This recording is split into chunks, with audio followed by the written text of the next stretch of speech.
Hi, this is Cheating Wife. Don't forget to like and subscribe if you enjoyed this story. Your support motivates me to share even more real stories from our life. And don't forget to leave a comment. I'll be really happy to read your thoughts. I never thought my first real relationship would end with me staring at a video call screen, my stomach twisting into knots, while my girlfriend tried to hide the hickeys on her neck. That moment, that single shocking image, is burned into my brain forever. But to understand how I ended up there, feeling like the ground had just been pulled out from under me, you need to hear everything that came before it. Because maybe you'll see the red flags I refused to see. Or maybe you'll understand why I held on as long as I did. Either way, I can't shake the feeling that my entire world collapsed in that moment. I met her in the strangest way. I had posted an ad for roleplay, writing stories, acting out characters, building worlds together. And she responded. From the very first message, something clicked. We talked for hours, laughing, joking, imagining entire fictional worlds together. It didn't feel like just roleplay. It felt like destiny. Wow, you're seriously funny, she messaged after our first RP session. I could say the same about you, I wrote back. Before I knew it, we had gone from roleplay partners to something much deeper. We started calling each other every night. Video chats stretched until sunrise. I felt like I had found my soulmate. The way she looked at me through the camera, the way she laughed at my dumb jokes, it was intoxicating. But then came the first shock. Weeks into this fairy tale, she told me she was married. Not only that, she had 4 kids. My heart dropped. I stared at her message for what felt like hours, trying to process. But when we got on call, she looked at me with tears in her eyes. "I'm going through a divorce," she said softly. "My husband treats me like I'm nothing. I'm just a housewife to him. I don't have a voice in my own life." Her voice cracked, and in that moment I made a choice. I chose her. I told myself love could conquer circumstances. We fell into a rhythm. She was caring, affectionate, loving. At least that's what I thought. But cracks began to show. She would get panic attacks, spiraling into racing thoughts. I would stay up with her for hours, grounding her with the 5 senses method her therapist had recommended. "Tell me something you can see," I would whisper through the phone. She would list objects, her breathing shaky, while I tried to calm her down. I couldn't physically hold her, but I tried everything to be her anchor. And then came B. She told me about him one day, a coworker going through a divorce just like her. "He's just a friend," she reassured me. He needed a place to stay for a while. Every cell in my body screamed that it was a bad idea, but I swallowed my fear. I wanted to trust her. I wanted to be the secure boyfriend who didn't make jealous accusations. Until she told me B kissed her on the forehead. "Wait," I said, my chest tightening. "That's not something friends do, right?" She laughed nervously. "He's just being sweet. Don't worry." But I did worry. Couldn't stop. Things escalated. She admitted one night that she and B had shared a bed. My hands trembled as she told me. "I'm sorry," she whispered. "He does all these nice things for me, fixing things around the house, leaving me notes. But I keep thinking of you, always you. That's why I told him to leave." Her words were meant to comfort me. Instead, they shattered something inside me. After that, I started noticing more things. When we watched movies together on call, she would be messaging other guys. She told me she had mostly male friends because women were too much drama. I tried to accept it, but jealousy gnawed at me. Then came R, a guy she met on Discord through an RP server. She told me they shared wine online once. "Friends do that, right?" she asked casually. I didn't know what to say. Friends sharing wine through video chat? She said she missed his face sometimes. Hearing that broke me in ways I can't describe. When I confronted her, she cried. "You don't understand," she said. "No one makes me feel like you do. I don't show anyone else the things I show you. You're the only one I take along when I wake up, brush my teeth, shower. You're the only one who knows me this way." And I believed her. I wanted to believe her. But then came the move. She finally left her husband's house and moved into her own place. She told me her ex still lurked, trying to catch her doing something unfaithful. even though they were separated. She said she wanted a fresh start, for herself and for her kids. I supported her as much as I could, even encouraging her to go back to school. She chose nursing. I was proud of her, but distance was eating away at us. We had phone sex, video calls, long nights whispering to each other. But she confessed it wasn't enough. "I need physical touch," she said. Her voice broke when she admitted it. My chest ached. I told her maybe she should get it out of her system. I thought she would refuse. Instead, she reassured me. "You're the only one I want. I'll wait." I clung to that like a lifeline, until the night of the hickeys. We had fought the night before. She cried herself to sleep on call. When I called her the next day, I saw them. Dark marks on both sides of her neck. "What's that?" I asked, my heart pounding. She touched her neck casually, pretending not to notice. Later, she admitted it. "It was B," she said. "He came over. We messed around. I'm sorry." Couldn't breathe. She looked at me through the screen, eyes filled with guilt, and whispered, "But you're the one I need. You're my soulmate. Please believe me." And that's when I realized everything I thought I knew about love was crumbling. And the worst part, I still couldn't let her go. After the night of the hickeys, I thought things couldn't get worse. But I was wrong. That was just the beginning of the slow unraveling of everything I thought we had. For a week, I tried to convince myself that what happened with B was a mistake. She swore it wouldn't happen again. She cried, begged me to forgive her, and told me I was the only real love she had ever known. And I wanted to believe her so badly. So I did. At least I tried to. But inside me, something had cracked. Every time she laughed at her phone, I wondered if it was another guy. Every time she went silent for a few minutes, I imagined her texting someone else. I hated how paranoid I was becoming. But the truth is, I didn't trust her anymore. One night, she came up with what she thought was a solution.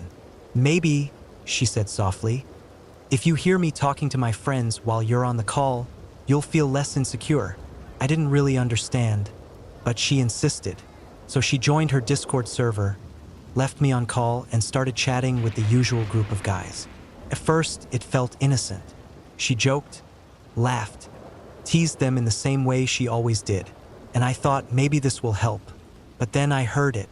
Her voice dropped lower, softer, and she said to one of the guys, "You're really cute when you're flustered." My stomach twisted violently. It wasn't just playful. It was flirty, too flirty. I sat there in silence, my fists clenched. Finally, I couldn't hold it in anymore. "Why did you say that?" I blurted. She froze. "What do you mean?" "You just told him he's cute when he's flustered. That's flirting." Her eyes filled with tears instantly. "That's just the way I talk," she said, her voice cracking. "I say that to everyone, even the girls sometimes." "But your tone," I tried to argue. Her voice broke into a sob. "I can't take this anymore. All we do is fight.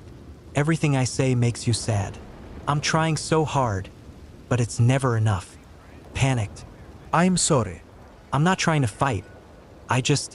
It sounded flirty, but she was already crying. "I was in an abusive marriage for years," she said. "I can't handle constant accusations anymore. I can't handle being made to feel guilty all the time. I'm not lying to you. I love you, but I can't do this." That was the night she said she wanted to break up. Not in a cruel, sudden way. She told me she still loved me. She told me she'd always care about me. But she said she couldn't handle the pressure of being with me anymore. Her voice was soft, apologetic, almost gentle. But the words sliced through me like a knife. "Wait, no," I begged. "I'll do better. I'll stop being insecure. Please, just give me another chance." She shook her head. "It's not just you. It's me. I can't handle any relationship right now. I thought I could, but I was wrong." "But you said I was your soulmate," I whispered. Tears streamed down her cheeks. "You are. But sometimes love isn't enough." The days after that conversation were hell. She didn't ghost me. She still called, still let me help her with homework, still leaned on me emotionally. But everything felt different. I wasn't her boyfriend anymore. I was just there. And the worst part? She still flirted. I'd hear her laughing at her phone, her face lighting up in a way I hadn't seen in weeks.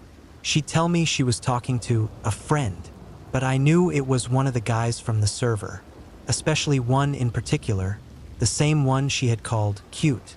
One evening, while I was helping her study for a nursing exam, I saw it happen in real time. We were on video call, her textbook spread out on her desk, me quizzing her on medical terms. She kept glancing down at her phone, smiling. Then she laughed. This soft, genuine laugh that made my chest ache. "Who's that?" I asked carefully. She hesitated. "Just a friend." I swallowed hard. Moments later, her phone lit up with another notification. She bit her lip, blushed, and quickly said, "My friend's calling. I'll talk to you later. Okay?" Before I could respond, she hung up on Discord. The silence afterward was suffocating. I sat there, staring at the empty call screen, my heart pounding. She used to fight for me. She used to cry when we argued, saying she couldn't lose me. Now she was hanging up mid-study session to answer someone else's call. My mind went back to the bed sharing, to the forehead kiss, to the hickeys, and I realized I wasn't just paranoid. I wasn't making things up in my head. Something was happening, something I couldn't stop.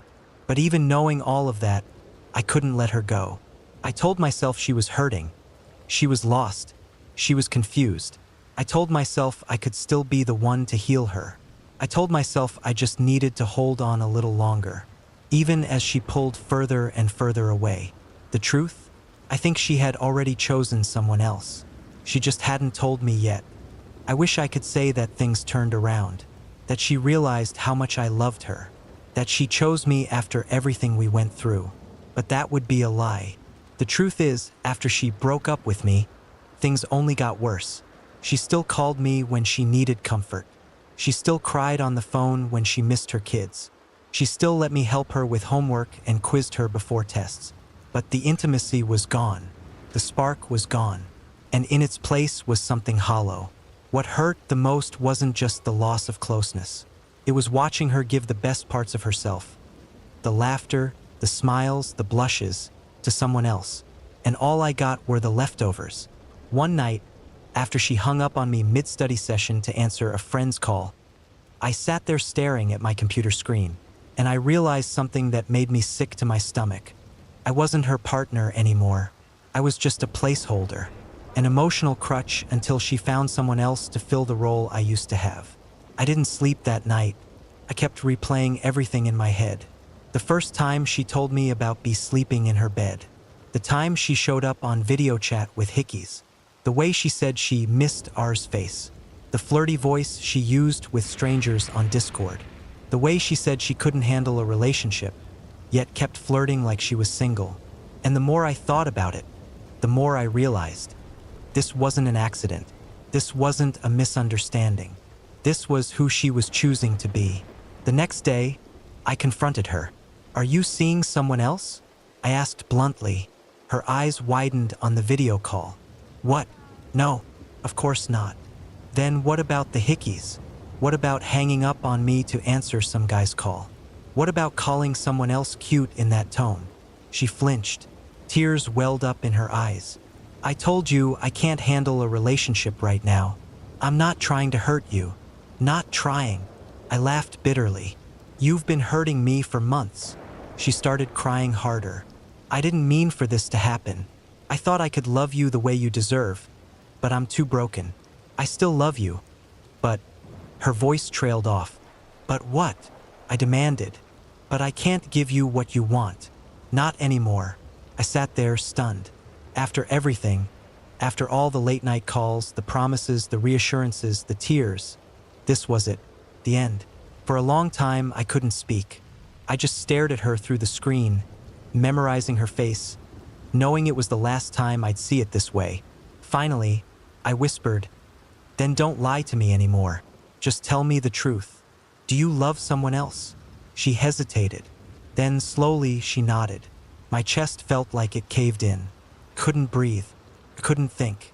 All I could do was sit there as tears streamed down my face. "Who?" I asked hoarsely. She looked down. "R," she whispered, and just like that, everything made sense. The laughs, the blushes, the sudden hang-ups. It was never about just being friends. She was falling for him while I was still clinging to her. "I'm sorry," she sobbed. "I didn't want to hurt you. I didn't plan for this to happen. You mean so much to me, but it wasn't enough," I finished bitterly. She buried her face in her hands, crying harder. That was the last time we ever truly talked. She messaged me a few times after, saying she hoped I was okay, that she still cared about me, but I couldn't respond.